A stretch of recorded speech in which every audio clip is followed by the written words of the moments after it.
It is time for another book tag. The tag we're doing today is called the Snob-O-Meter Book Tag. So am I a book snob? Well, the question remains to be answered. So let's get into these questions. I did see this over on the BookBuds channel. I swear to God, they have like all the funnest tags. So a lot of their tags, I'm like, I would like to do that too. So here we are. First question is, what is your definition of book snobbery?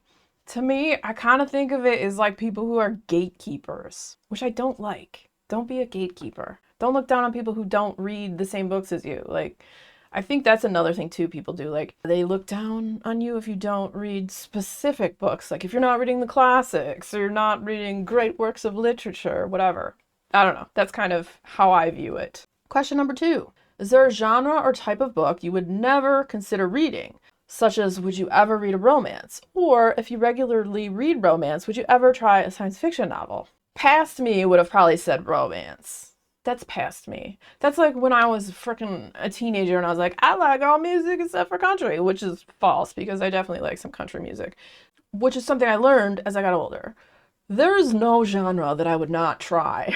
Yeah, I've been dipping my toe into romance here and there, and there's all different kinds of romance. You know, it doesn't have to be all the like super smutty ones. There is horror romance, there is romance and fantasy, there's cozy fantasy that has romance. So, yeah, I'll read any genre.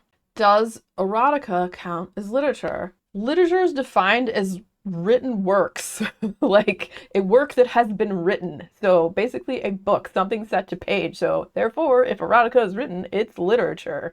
That's my story and I'm sticking to it. Is it better to read classic books than popular bestsellers? I say it depends on the person. I think you should read what you like. If you find that you're drawn to classics, then read those. Everyone's different. We're not all clones of each other, so no one's going to enjoy all the same things. We're going to have different opinions and not feel the same way. And I think you really need to go and find what you enjoy, because if you don't, you're not going to enjoy reading. I don't say one is better than the other at all, because what makes reading enjoyable, that is what matters, whether it's classics or it's other books and other genres. It super depends on who you are as a person and what you like to read. Next is, have you ever bragged about reading a classic in order to sound smart? I don't believe that I ever have. And most of the time, I don't always like classics. Some I do. I really liked like The Secret Garden and the Jules Verne books, and I think I liked Little Women, but like I've never bragged about it to sound smart. Bragging about one specific thing to sound smart, people aren't blind. They will see how you act and how you talk and take stock of that to make a determination if you're smart or not. Anyways, next question. Do audiobooks count as reading? What about comic books or graphic novels? Okay, I literally hate when people say audiobooks are not reading. Like, reading is the words going into your brain and you hear them or you see them. Does not matter how they get there. Whether you read it off the page, you hear it with your ears, someone else reads it to you. That is reading. You are absorbing the story and you are hearing it. Also, yeah, comic books and graphic novels are reading. You're reading a story on a page.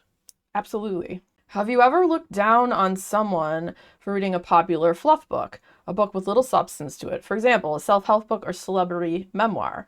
So I've read both of those things, but no, I would never look down on someone. Like, don't kill the readers. Don't like make fun of someone for reading a specific book or be like, oh, I can't believe you're reading that. Like, don't be the cause of a death of a reader.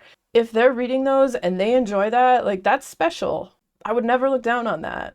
Have you ever been the recipient of someone else's snobbery? I mean, I'm sure. I don't know if it was necessarily book snobbery, but I'm sure I have. Nothing comes to mind at the moment, but I'm pretty sure. Probably.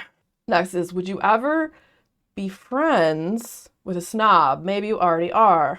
I don't know. It's situational. Are they an extreme snob or just a little bit of snob when it comes to certain things they're into and that they like? Are they a good person? I don't give a crap about a little bit of it, but if it's like your whole persona and you're just an a-hole, then no, not at all. I wouldn't want to be. But I do have a belief that some people can change and not be as snobbish and bring it down a little bit. So yeah, it's all depends on who they are and how they carry themselves and all that stuff. Next question is, are people who don't read less sophisticated than people who do? No. Why would one think that? What is sophistication? That's just like a word and thing that others in society want to use to put people in a box and be a bunch of a-holes about. Like, you're not better than anyone because you read. Like, reading just expands your mind and gives you empathy and takes you down paths that you may not have gone down if you weren't a reader, but it doesn't make a person less sophisticated. Okay, measure yourself. Based on the answers to the previous 10 questions, would you qualify as a book snob? I don't think so, and I would hope not. I want to encourage people to read whatever kind of books they like. I don't care what it is. It doesn't matter. If you enjoy it and you're enjoying your time in the pages, read. Read with abandon. Read to find that magic. Don't ever try to squash that in people. Anywho, I thought that was kind of a fun tag. And if you enjoyed this tag and think you might like to do it, consider yourself tagged. And if you enjoyed hanging out today, hit that subscribe button, come back, see me again, and we'll talk about more bookish things and weird stuff.